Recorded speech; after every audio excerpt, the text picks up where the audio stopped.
Энэ удаагийнхаа бичлэгээр 2025 онд нээлттэй хийсэн триллер төрлийн Echo Valley киног товчлон ярьж өгөхөөр сонголоо.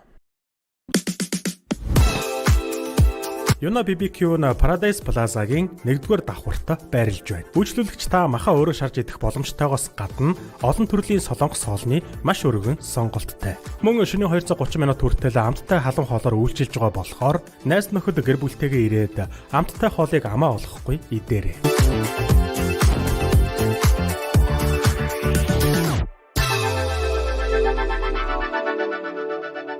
Кейт бол алслагдсан мужид том фермерийн аж ахуй эрхэлдэг эмэгтэй. Тэрээр хамтран амьдрагч Бетигээ хэсэг хугацааны өмнө алдсан бөгөөд сэтгэлийн шархтайгаа өдөр хоногуудыг чимээгүйхэн тэмцэж өнгөрүүлдэг. Кейт морьдоо арчилж гэрийн ажил хийж Бетигийн хуучин дууд шууданг сонсох зэргээр амьдралын өдрүүдэд өнгөрүүлсээр. Нэг өдөр засварчин тэдний дэрж дээвэр нь эвдэрсэн байгааг хэлнэ. Эвдэрлийг засахад ажлын хөлс нь $9,000 болно гэдгийг мэдээд Кейтэд ийм хэмжээний мөнгө байхгүй тул санаа нь зов. Улмаар Кейт алдартай өмгөөлөгч болох өөрийн хуучин нөхөр Ричардтай уулзахаар хотыг зорилоо. Түүнийг Ричардын дэрхэд түүний залуу эхнэр болон бяцхан охин нь таагүй байдалтай хүлээж авна. Дараа нь Кейт Ричардын ажлын өрөө рүү очиж дээвэр засах мөнгө өгөхийг хүсэв. Гэтэл Ричард бухимдаж Кейтийн бүтлгүүцсэн бизнес рүү дахиж мөнгө дэмий урсгаж чадахгүй гэдгээ илэрхийлэн маргана. Гэсэн хэдий ч Ричард түүнд чек өгч, улмаар тэд өөрсдийн охин Клэрийн тухай хэсэгхэн ярилцлаа. Ричард Клэр хэдэн 7 хоногийн өмнө ирээд хаалгыг нь балбаж мөнгө нэгсэн ч өгөөгүй гэдгээ хэлв. Тэрээр Кейтийг охиноо дураар нь өсгсөн. Түүний шаардсан болгоныг биелүүлдэг байсны үр дүн хэмээн буруутгана. Дараа нь Кейт ажиллаа хийж байтал тэдний нохой гэнэт хуцах нь тэр. Охин Клэр нь гэртээ ирсэн байх ба Кейт охиноо хараад баяртай байлаа. Хэсэг ярилцсны дараа Клэр найз залуу Райан нь түүний утсыг далаа руу шидсэн болохоор ээжийнхээ iPad-аар зурвасаа шалгахыг хүснэ. Тэгэд Клэр хариугаа авахын тулд Райны цүнхийг нь аваад гүүрэн дээрээс шидсэн гэдгээ хэлв. Клэр зурвасуудаа шалгаад Райан ууранд буцалсандаа бичсэн зурвасуудыг уншиж сэтгэл хангалуун байлаа. Оройн ээж охин хоёр хуучны өдрүүдэд дурсан ярьж байтал гинет Райан хурч ирэх нь тэр. Түүний нүүр нь авахын аргагүй болсон байх ба Клэрээс цүнхийг нь хаана нуусныг ууртайгаар асуув. Цүнхэнд нь хагас килограмм хар тамхи байсан ба Райны босс Джеки түүнийг алан хэмээн сүрдүүлээд байгаа аж. Райан боссдоо Клэр цүнхийг авсан гэж хэлсэн гэснээр Клэрийн санаа зовлоо. Энэ үед Кейт ирж юу болоод байгааг асуухад Клэр юу ч болоогүй гэж хариулаад найз залуудаа уурлана. Шөнө дунд Кейт ямар нэгэн юмны чимээнээр гинэт сэрэхэд Клэр хар тамхинд мансуурчсан байдалтай гэртээ ирсэн байгааг олж мэдэв. Санаан зовсон Кейт охиндоо анхаарал тавьж оронд нь унтууллаа. Маргааш нь Клэр гэртээ 50 байж байтал гинэт хаанаас ч юм Джеки хурж ирнэ. Тэрээр яаж өөрийг нь олсныг гайхахад Джеки Райныг хүчилснээр түүнийг энд авчирсан болж таарав. Тэгээ Джеки өөрийнх нь хар тамхи хаана байгааг асуулаа. Клэр цүнхийг санамсаргүйгээр хайчихсан гэдгээ хэлснээр аимшигтай залуугийн уурыг хүргэнэ. Тэрээр Клэрийг зодож эхлэхэд Райан хөндлөнгөөс оролцох ба Джеки түүнийг ч бас хэрцгээгээр зодов. Энэ үед нохой зогсолтгүй хутснаар Кейт гарч ирэн болж байгаа зүйлийг харлаа. Тэрээр Джекигээс охиноо шуутхан хамгаалахад Джеки өөрийгөө Клэрийн дотны найз гэж танилцуулна. Джеки Клэрийг хар тамхи хулгайлснараа өөрийг нь аюултай байдалд оруулсан гэж тайлбарлав. Үргэлжлүүлээд Джеки Клэрт хар тамхиг буцааж өгөх эсвэл мөнгийг нь төлөх хоёр л сонголт байгаа гэдгийг хэлээд явлаа. Дараа нь Кейт яг юу болоод байгааг охиноосоо асуухад Клэр өөрийнх нь далаа руу шидсэн Райны цүнхэнд хар тамхи байсан. Гэхдээ тэрийг нь өөрийгөө мэдээгүй гэж тайлбарлана. Айж сандарсан Кейт Джекиг буцаад ирж магадгүй хэмээн санаан зовход Клэр тэр эргэж ирэхгүй гэдгийг хэлв. Оройн Кейт дэлгүүр орчхоод буцаад ирэхдээ Райан Клэр хоёрыг хамтаагаа хараад гайхна. Тэрээр уурлан гэрлүүгөө ороход Клэр араас нь орж ирээд болсон бүх зүйлд уучлалт гуйлаа. Тэгээд Райантай хамт хэд хоног аяллаар явах гэж байгаагаа хэлэн хоолны мөнгө өгөхийг хүсэв. Гэтэл энэ удаад Кейт мөнгө өгөхөөс татгалзаж хар тамхинд үрнэ гэдгийг нь мэдэж байгаагаа хэлнэ. Маргаан маш хурдан хурцтаж Кейт өрөөндөө ороод хаалгаа түгчгэд Клэр хаалгыг нь балвсаар. Кейт хаалгаа тайлахгүй байсан тул Клэр Райанд нохойг аваад машинд хий гэж даалгав. Тэрээр ээжтэй нохойг нь аваад маш хол аваачиж орхино. Тэгээд гэртээ эргэж ирж чадахгүй өлсөж үхэх болно хэмээн хэлж сүрдүүллээ. Үнийг сонсон Кейт шуудхан л өрөөнөөсөө гарч нохоогоо барин хамгаална. Ууралсан Клэйр ээжийнхээ биеинд халтгаад Райн түүнийг зогсоохыг хичээв. Гэсэн ч Кейт мөнгө өгөхгүй гүрэлснээр хар тамхичин хосууд эцэст нь явлаа. Маргааш нь Кейт өөрийн дотны найз Лизтэй хэсэг хугацааг өнгөрүүлнэ. Тэд нас барсан Пэтигийн талаар ярилцахад Кейт морьдоо арчлах шаардлага байгаагүй бол орноосоо ч босохгүй байсан гэдгээ хэлв. Лиз Кейтэд ямар хэцүү байгааг ойлгож байгаа болохоор өнөөшөндөө түүнтэй хань олж үлдэхээр шийдлээ. Тэд оройг ууж бүжиглэж өнгөрүүлэн Кейтийн амьдралд багахан ч гэсэн зугаатай мөчийг хайрлана. Маргааш нь Лиз явсны дараа Кейт дахиад л гуниглаж Пэтигийн хуучин дууд шууданг сонслоо. Өдөр нь Кейт тентгийнхээ охинд морь хэрхэн унахыг зааж охины ээж ямаа охиноо шүмжлэн ширүүхэн орилов. Оройн Кейт 50 гихчин унтаж байтал гэнэт нохой нь хуцсан. Клэйр гэртээ эргэн ирсэн байх бөгөөд цусанд будагдан чичирсээр Кейт охиноос гинцэн эсхийг нь асуухад Клэйр энэ бол Райны цус гэж хариулав. Тэд зугаалж байхдаа муудалцаж Клэйр Райныг хавцлаас түлхснээр толгойн зад үсэрчээ. Кейт энэ бол санамсаргүй осол байсан гэд цагдаа дуудах хэрэгтэй гэхэд Клэйр Райн хавцлаас унахаас өмнө өөрлөө дайрсан болохоор чулуугаар зогсон гэдгээ илчлэн. Балмагцсан Кейт цогцос хаана байгааг асуулаа. Тэгэд Кейт Клэйрийн машин дээр очиод ороож багалсан Райны цогцсыг олж харав. Нөхцөл байдлыг хараад Кейт зочирдсон ч тэрээр 50 байхыг хичээж дотгошоо орно. Тэрээр Клэйрээс тэд хаан зугаалж байсныг хэн нэгэн тэднийг харсан эсхийг асуухад Клэйр харанхуй байсан болохоор хинч хараагүй гэж хариуллаа. Улмаар Кейт Райны утсыг асуухад Клэйр ширээн дээр тавив. Кейт тавинаар охиноо дээшээ гарч хувцсаа солиод цүнхэнд хий гэж хэлэн өөрийг нь эргэж ирэх хүртэл битгий гараарай гэж зөвлөлөө. Дараа нь Кейт зогцсыг болгоомжтойгоор жижиг завин дээр тавьж зөөн эцэст нь машиныхаа ачаар хийн. Тэрээр машинтайгаа хөдөлж хөнгүү газарт хурж ирээд Райны утсыг эвдэж замын хажуу тал руу шидэв. Кейт эцэст нь Марш Крик нууранд ирж машиныхаа ачаанаас цогцтой завийг гаргаж нууранд чирч аваачаад сэлүүрдлээ. Тэрээр нуурын гол түрээд цогцсонд хүнд зүйл бэхэлж ус руу шидээд буцаад машин дээрээ ирнэ. Гэртээ ирмэгцээ тэрээр машиныг цэвэрлэж Клэйрийн хуцнуудыг шатав. Тэгэд охиныхоо хажуугаар хэвтээд тэрээр бүх зүйлийг цэгцэлсэн гэж хэллээ. Дараа нь Кейт охиндоо хэрвээ цагдаа нар ирвэл Райнтай хамт зугаалганд явчихад шөнө гэртээ ирсэн гэж хэлээрэй гэж зөвлөнө. Тэгэд хоорондоо маргалцсны дараа Райн эндээс явсан ээж гэрчлэнэ гэж хэлхийг зааварлав. Клэйр Райны утсыг энд авчирсан болохоор цагдаа нараа мөрдөөд мэдэх тул Райн энд гэртээ цуг ирсэн гэдэг нь хамгийн чухал. Энэ үед Клэйр цогц цаана байгаа гайхан асуухад Кейт цогцыг Марш Крик нууранд хайсан гэж хариулна. Маргааш нь Клэйр гэртээ сандарсан байдалтай эргэн ирж Жекитэй дэлгүүрт таарсан гэж хэлв. Тэрээр Жеки өөрт нь буу тулгаж ална гэж сүрдүүлээд Райныг хаана байгааг асуусан гэдгийг хэллээ. Кейт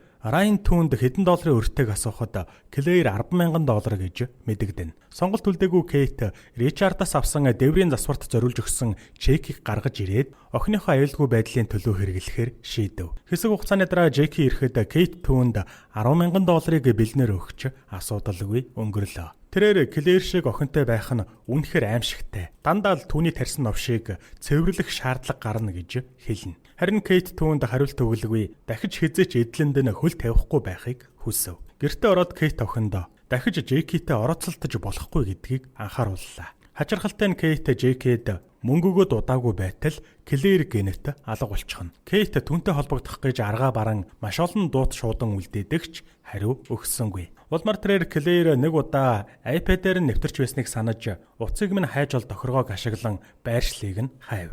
Удалгүй Кейт түүний байршлыг мэдмэгцээ яваад очиход замбраагүй байранд тэрээр нэгэн залуутай мансуурсан байлаа. Залуу хог хаяхаар гадагшаа гарах ба Кейт залууг хараад цочирдоно. Учир нь тэр залуу өнөөх өгсөн гээд байсан Райн байх нь тэр. Райн ч Кейтийг харж шуудхан л дотгошоо ороод Клэйрт ээж нь ирсэн байгааг хэлнэ. Сандарсан хоёр арын хаалгаараа зогтааж яран машинда суулаа. Кейт охиноосоо тэр яг хэний зогтсон байсныг асуухад Райн түүнийг машинаасаа холдуулан хурдтай хөдөлснөөр Кейт газарт унав.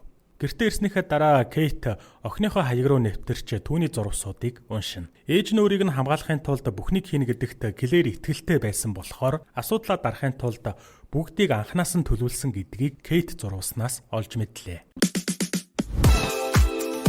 Юна BBQ нь Paradise Plaza-гийн 1-р давхурт байрлаж байна. Үйлчлүүлэгч та махаа өөрөө шарж идэх боломжтойгоос гадна олон төрлийн солонгос хоолны маш өргөн сонголттой. Мөн шөнийн 230 минут хүртэл амттай халуун хоолоор үйлчилж байгаа болохоор найз нөхөд гэр бүлтэйгээ ирээд амттай хоолыг амаа олохгүй идээрэй.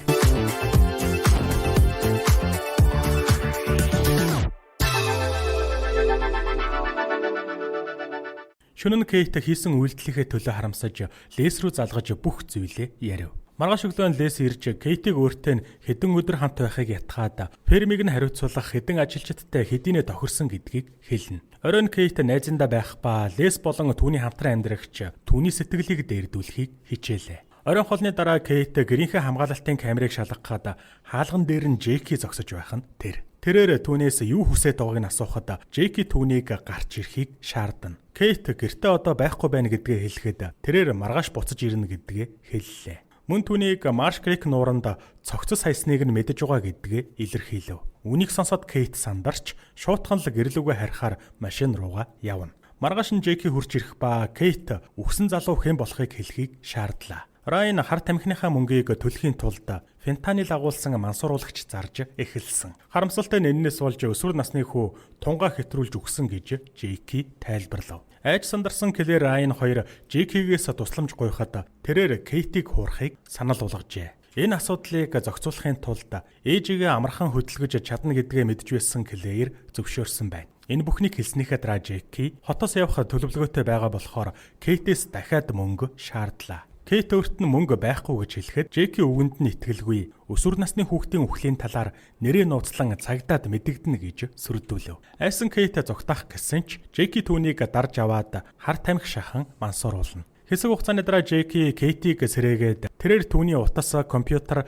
машины болон байшингийнхан түлхүүрийг хурааж авсан гэдгээ хэллээ. Тэрээр Кейтийг гэрээсээ явж болохгүй гээд мөнгө олох 2 хоногийн хугацааг өгнө. Мөн тэрээр байрлах газар шаардсанаар Кейт Пэти хоёр хамтран амьдарч эхлэхээс өмнө Пэти амьдардаг байсан сарвчны дээдэх байранд түүнийг аваачив. Шөнө нь Кейт азар Джекигийн олоогүй шүүгэнд нуусан iPad-аа гаргаж ирлээ. Тэрээр iPad-аа нууцаар унтлагын өрөөндөө авчирч Клэрээс ирсэн намайг Марта уучлаарай гэсэн зурвасыг уншина. Клэр мөн нас барсан өсвөр насны хүүгийн нэрийг Грег Камински гэдэг байсныг бичжээ. Маргааш нь Кейт Джекид эдлэн газар нь $100,000 даатгалтай. Улмаар осол шиг харагдахаар эдлэнгээ шатаахаар шийдснээ хэллээ. Гэсэн ч даатгалын мөнгийг авахд хэдэн 7 хоног эсвэл хэдэн сар болох болохоор Джекид энэ санаа таалагдсангүй. Кейт түүнийг фермийн ажилтан болгож мөнгө хэсэгчлэн илгээх боломжтой тул с ิจ гтэй харагдахгүй гэж тайлбарлав.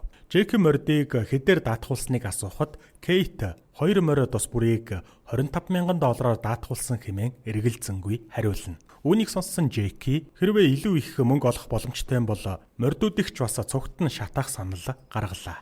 Джеки Кейтийн утсан дээрээс морь унах хичээлийг нь бүгдийг нь цуцалсан болохоор Эмма өөрийн биеэр ирснээр Джекид төвөг удав. Кейт Эмматай уулзаахыг гэхэд Джеки татгалзаж өөрөө түүнтэй уулзахаар гарна. Тэрээр өөрийгөө шин тариаланч гэж танилцуулахад Эмма Эмилийн олбог авахар ирсэн гэдгээ хэллээ. Джеки туслахыг санал болгоход Эмма бүдүүлгээр татгалзаж өөрөөс нь холд гэж уцаарлав.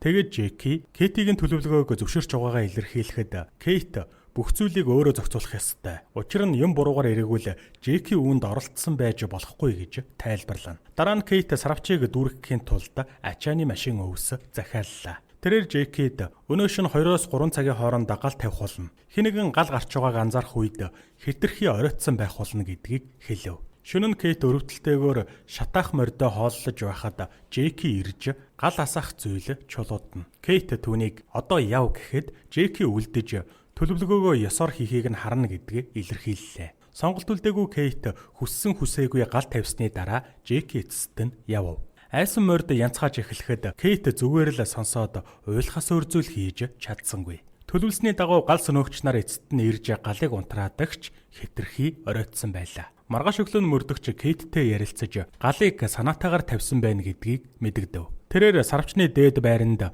хэнэг амьдардаг байсан уу гэж асуухад Кейт өөрийнх нь ажилтан Джеки амьдардаг байсан гэж хариулна. Үргэлжлүүлээд Кейт өөрийг нь 10 цагийн үед дунтахад Джеки машин тэнд байсан. Дараа нь гал гарчгааг мэдэх үед тэр явчихсан байсан. Өглөөжингөө түүнтэй холбогдохыг хичээж байна гэж хэллээ.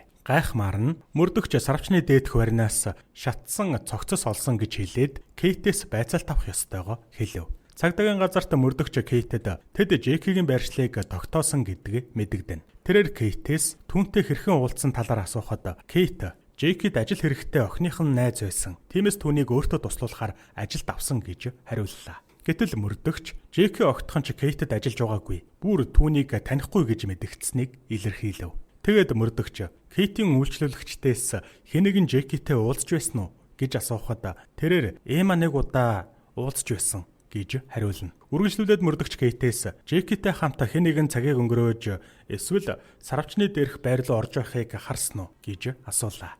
Кейт нэг удаа өсвөр насны хүүтэй таарахад өөрийгөө Грег Каминский гэж танилцуулсан гэж хариулснаар мөрдөгчийг гайхшруулв. Дараа нь мөрдөгч Жекитэй уулзаж түүнд Грег Каминскигийн зургийг харуулад шатсан цогцос түүнийх болохыг хэлнэ. Жеки зургийг хараад хүүг танихгүй бас огтхонч тэр фермд очиж байгаагүй гэж мэдүүллээ. Улмаар мөрдөгч Жекид Кейт түүнд цалин болгож данс руу $2,500 хийсэн нотлогоог харуулж бас Эма түүнтэй эдлэнд уулзснаа баталсан болохыг хэлв. Үйл явдал Кейт Жекигээс салахын тулд анханасаа хэрхэн төлөвлөснийг харуулснаар үргэлжлэнэ. Тэрээр Лесинд байхдаа тэд Марк Крик нуур руу очиж Грег Каминскигийн цогцсыг нуурнаас гаргаж хөргөгчөнд хийжээ. Тэгээд сүүлд гал тавьсныхаа дараа Кейт зориудаар санаатай гал тавьсан болж харагдуулахын тулд нотлох баримт үлдээсэн байна. Жекиг явсны дараа Грег Каминскигийн цогцсыг хөргөгчнөөс гаргаж сарвчны дээдх байранд тавьжээ. Дараа нь тэд айсан мордыг суллаж